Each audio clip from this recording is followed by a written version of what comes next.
Hello everyone, welcome back to my channel. तो आज हम डिस्कस करने वाले हैं Uttarakhand state combined entrance test का जो प्रोस्पेक्टस है उसको हम डिस्कस करने वाले हैं सेशन 2024 और 26 के लिए, जो कि श्रीदेव सुमन यूनिवर्सिटी कंडक्ट करवा रही है, कुमाऊं यूनिवर्सिटी और शोभन सिंह जीना यूनिवर्सिटी के साथ department of higher education government of Uttarakhand के थ्रू। तो information brochure bulletin for BEd entrance examination for academic session 2024-26, जिसको आपको पढ़ने की बहुत ज़्यादा ज़रूरत है, जिसे हम विवरणिका बीएड प्रवेश परीक्षा सत्र 2024-26 बोल रहे हैं।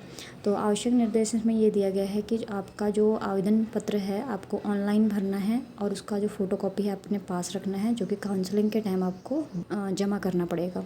ठीक है, उसके बाद आपके ये प्रवेश परीक्षा केंद्र यानी कि सेंटर्स दिए गए हैं। आप टोटल देख सकते हैं, टोटल आपको 24 सेंटर्स मिले हैं ऑल ओवर उत्तराखंड के अंदर। तो ये आप सारे के सारे देख लेंगे अपने अकॉर्डिंग। इनमें से आपको भरने हैं, 2 चॉइस भरनी है। और ये नोट जो आपको नीचे दिया गया है उसको आपको अच्छे से पढ़ना है, जो कि परीक्षा केंद्र से संबंधित ही है। उसके बाद प्रवेश परीक्षा कार्यक्रम के विषय में, जैसे कि हमने प्रीवियस क्लास में डिस्कस किया था, वही है। पेपर फर्स्ट में आपका आएगा ए पार्ट में लैंग्वेज टेस्ट आएगा, जिसमें से आपको हिंदी और इंग्लिश में से एक जो भी आप सेलेक्ट करेंगे उसको अटैम्प्ट करना होगा। बी पार्ट में आपका आएगा जनरल नॉलेज एंड रीजनिंग। इसका जो टाइमिंग होगी 1.5 घंटे का होगा। 50 क्वेश्चन 50 मार्क्स के रहेंगे दोनों में, ए बी में, और दोनों को अटैम्प्ट करना ज़रूरी है, ए और बी सेक्शन को। उसके बाद है पेपर टू में आपका आएगा टीचिंग एप्टीट्यूड और ऑप्शनल सब्जेक्ट आएगा आपका एप्टीट्यूड टेस्ट। तो 1.5 घंटे का ये भी होगा। 50 क्वेश्चन 50 मार्क्स के दोनों में रहेंगे। जो टीचिंग एप्टीट्यूड है वो आपको अटैम्प्ट करना ही है, और जो एप्टीट्यूड टेस्ट है वो आपका आर्ट या साइंस से रिलेटेड रहेगा। सब्जेक्ट का एप्टीट्यूड टेस्ट पूछा जाएगा, तो वो आर्ट्स से या साइंस से आपसे पूछा जाएगा, जो कि वैकल्पिक लिखा है यहाँ पे। और विद्यार्थी को हिंदी भाषा अथवा अंग्रेजी भाषा में से किसी एक को चुनना है। तो एक ही लैंग्वेज लेनी है आपको। उसके बाद हम देख सकते हैं कि जो वैकल्पिक है आर्ट्स, कॉमर्स, साइंस, कला, वाणिज्य या विज्ञान वर्ग हम इसे कहते हैं। तो परीक्षा में सफल होने के लिए सामान्य वर्ग के अभ्यर्थियों को दोनों प्रश्न पत्रों को मिला के 40% अंक लाने हैं, यानी कि 80 मार्क्स लेके आने हैं। और आरक्षण वर्ग के जितने भी हैं दोनों प्रश्न पत्र मिला के 27% अंक लाने हैं, यानी कि 54 अंक लाने हैं। और आपको दोनों पेपर में प्रेजेंट होना ज़रूरी है। अगर एक में भी आप प्रेजेंट नहीं होते हैं तो आपका जो परीक्षा फल है वो घोषित नहीं किया जाएगा। ये बात आप ध्यान रखें। तो ये जो बीएड है आपका 2 वर्ष का होता है, ये आप पढ़ लेंगे ये वाला निर्देश। और उसके बाद अवधि वही बता दी मैंने, 2 साल का होता है आपका, 4 सेमेस्टर होते हैं। लेकिन किसी का बैक वैक लग जाती है तो 6 सेमेस्टर तक भी ये जा सकता है। तो कार्य दिवस यानी कि जो आपका करिकुलम आप जो पढ़ाई करेंगे उसमें आपको उपस्थित रहना ज़रूरी होता है, क्योंकि रेगुलर कोर्स होता है। 80 से 90% आपकी अटेंडेंस होनी चाहिए। उसके बाद बात करते हैं एलिजिबिलिटी की। तो पहला निर्देश है कि जो आपको सामान्य श्रेणी के परीक्षार्थी होंगे उनको 50% अंक लाना ज़रूरी है स्नातक या स्नातकोत्तर में।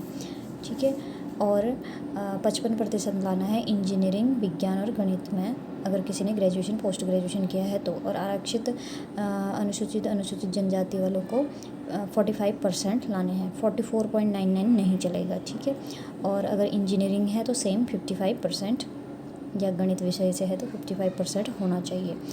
और बीएड जो कार्यक्रम होता है आपका वो रेगुलर कोर्स होता है, और इसमें आप रेगुलर के साथ कोई भी प्रोफेशनल कोर्स नहीं कर सकते हैं। ये बात आप ध्यान रखें, नहीं तो आपका जो प्रवेश है वो निरस्त कर दिया जाएगा।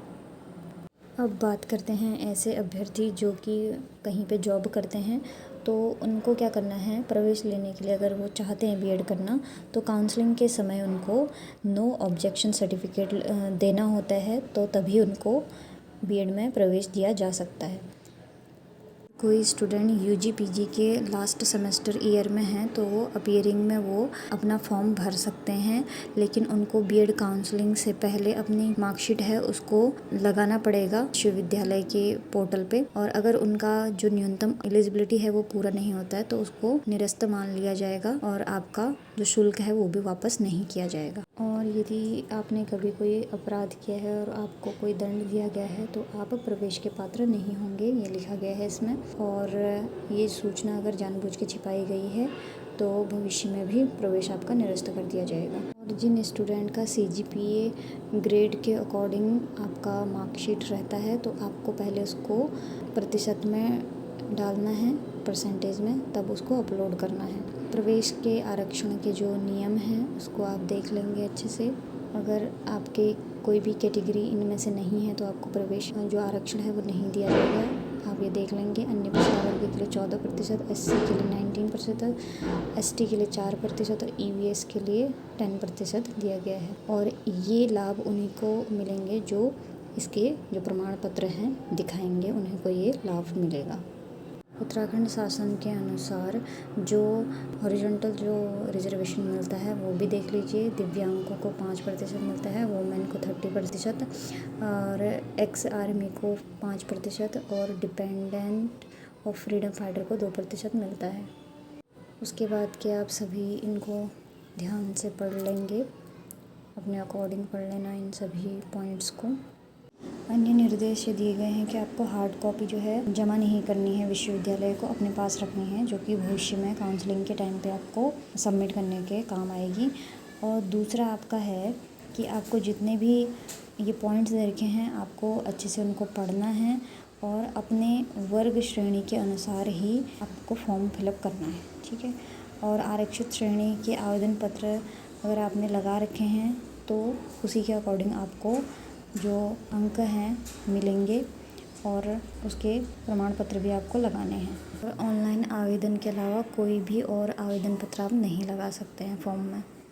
अगर आपको एक्स्ट्रा मार्क्स चाहिए तो उसके लिए आपको पहले से प्रमाण पत्र लगाने हैं, बाद में प्रमाण पत्र मान्य नहीं होगा। आपका काउंसलिंग में जो भी आपको कॉलेज मिलेगा आपका वहीं पे एडमिशन होगा, स्थानांतरण आपका नहीं हो पाएगा, तो उसके लिए आवेदन आपको नहीं करना है। किसी भी अभ्यर्थी का कैटेगरी भी चेंज नहीं किया जाएगा, जो भी वो ऑनलाइन फॉर्म में भरेगा वही अंकित हो जाएगा उसका वर्ग। और जो अल्पसंख्यक समुदाय के होंगे उनको अपना वर्ग लिखना है, जैन, बौद्ध, मुस्लिम, ईसाई, ये लिखना है उनको। बीएड में जो प्रवेश दिया जाएगा वो उत्तराखंड शासन द्वारा नियमों के अंतर्गत दिया जाएगा, तो इसलिए उनको ध्यान से पढ़ना है आपको। आपके जो फर्जी डॉक्यूमेंट्स हैं वो नहीं चलेंगे और आपका जो शुल्क है किसी भी दशा में वापस नहीं होगा, ये लिखा है इसमें। किसी ने आवेदन कर रखा है आरक्षित श्रेणी के लिए तो और प्रमाण पत्र नहीं संलग्न किया है तो भी उसका प्रवेश निरस्त कर दिया जाएगा। जिन अभ्यर्थियों ने संस्कृत विश्वविद्यालय या इलाहाबाद से हिंदी साहित्य किया है वो भी ये फॉर्म भर सकते हैं। इंदिरा गांधी मुक्त विश्वविद्यालय वाले भी विद्यार्थी इसमें बीएड का प्रवेश पत्र भर सकते हैं। बाकी के निर्देश आप खुद से पढ़ लीजिएगा, ये प्रॉस्पेक्टस में लिंक इसका डिस्क्रिप्शन में दे दूँगी, वहाँ से आप पढ़ सकते हैं, वहाँ से डाउनलोड भी कर सकते हैं। उसके बाद वाणिज्य के स्नातक को कला वर्ग में रखा जाएगा, तो इस तरह से 2 समूह हो जाएंगे, जैसे कि कला एवं वाणिज्य कला समूह में आ जाएंगे और विज्ञान समूह में आ जाएंगे। परंतु इसका जो एप्टीट्यूड टेस्ट होगा आपका वो दोनों के लिए अलग अलग होगा, कला वाणिज्य और कला के लिए दोनों के लिए अलग अलग होगा। और इस तरह से आप अपना स्नातक के अकॉर्डिंग अपना ग्रुप चुन सकते हैं। यहाँ पे उत्तराखंड शासन के द्वारा कैटेगरी में दिखाया गया है कि सामान्य का जो जनरल कैटेगरी है उसका कोड क्या होगा, अनुसूचित जाति जनजाति पिछड़ा वर्ग के लिए जो कोड हैं वो क्या होंगे, दिव्यांग के लिए, स्वतंत्रता सेनानी संग्रामी के लिए, पूर्व सैनिक अभ्यर्थी महिला अभ्यर्थी के लिए जो कोड हैं आप देख लेना। और इसमें केवल एक वर्ग को ही आप चुन सकते हैं, क्या दूसरा वर्ग फिर दोबारा नहीं चुना जाएगा। और परीक्षा फल घोषित होने के उपरांत काउंसलिंग आयोजन होगा और उसमें आपको सभी प्रमाण पत्र आपके दिखाने होंगे। ये हैं श्रीदेव सुमन यूनिवर्सिटी के कुछ विश्वविद्यालयों के नाम। देखिए आपको कुछ कॉलेजेस के नाम दिखेंगे, यहाँ पे सीट्स हैं स्वपोषित और राजकीय यानी कि गवर्नमेंट और सेल्फ गवर्नमेंट, और इसमें टोटल दिखाए गए हैं। ये मैं आपको पीडीएफ दे दूँगी। ये कुमाऊं यूनिवर्सिटी के हैं और उसके बाद आपके आते हैं सोमन सिंह जीना यूनिवर्सिटी में सिर्फ 8 जो हैं कॉलेजेस हैं टोटल, उसमें भी आप सीट्स देख सकते हैं कुल कितनी सीटें हैं।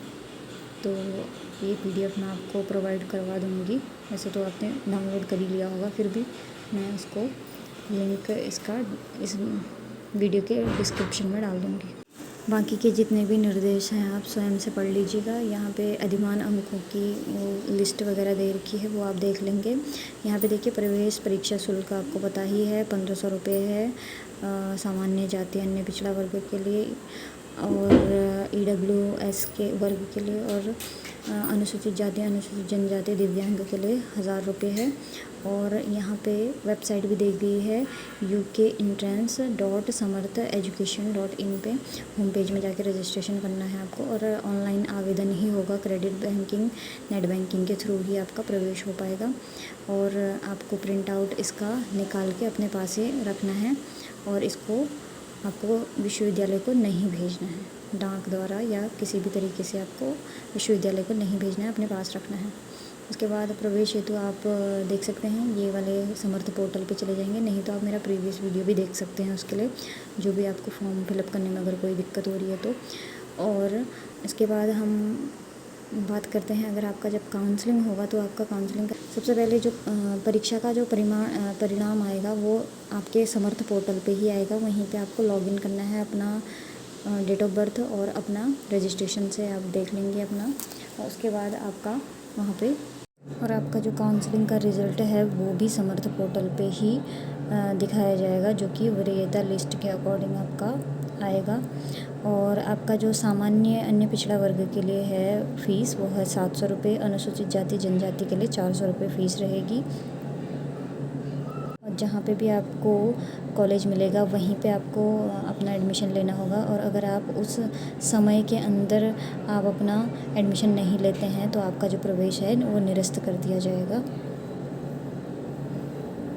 और जब भी आपकी काउंसलिंग होगी उसके बाद आपको सभी प्रमाण पत्र आपके लगाने हैं, आपको कॉलेज में जमा करने पड़ेंगे और अन्य निर्देश भी आप पढ़ सकते हैं इसमें। और उसके बाद आप नीचे को देखेंगे कि आपको कुछ प्रमाण पत्र जैसे अनुसूचित जाति जनजाति के अभ्यर्थियों के लिए ये प्रमाण पत्र लगाने ज़रूरी हैं और पिछड़े जातियों के लिए भी लगाना ज़रूरी है। और भी आप देख लेंगे कि बहुत सारी इसमें दिव्यांगों के लिए और अगर प्रतीक्षा कर्मचारी भूतपूर्व सैनिक हैं, स्वतंत्रता संग्रामी सैनिक हैं या विधवा हैं, तलाकशुदा हैं या पुलिस ITBP होमगार्ड, इस तरह से आप सभी फॉर्म को देख लीजिए। और ये था आज हमारा कि हमने डिस्कस किया Uttarakhand state combined entrance test का जो प्रॉस्पेक्टस था उसको डिस्कस किया। अगर आपको इसमें कोई भी इंक्वायरी है तो आप मुझे कमेंट करके पूछ सकते हैं, अगर आपको कोई भी क्वेरी है तो इस वीडियो से रिगार्डिंग। और मैं मिलती हूँ आपको नेक्स्ट वीडियो में, उसमें हम डिस्कस करेंगे हिंदी का सिलेबस, उसके अंदर क्या क्या पर्टिकुलर सिलेबस आता है। So thank you so much मेरा वीडियो देखने के लिए। Please do like share and subscribe to my channel. Thank you.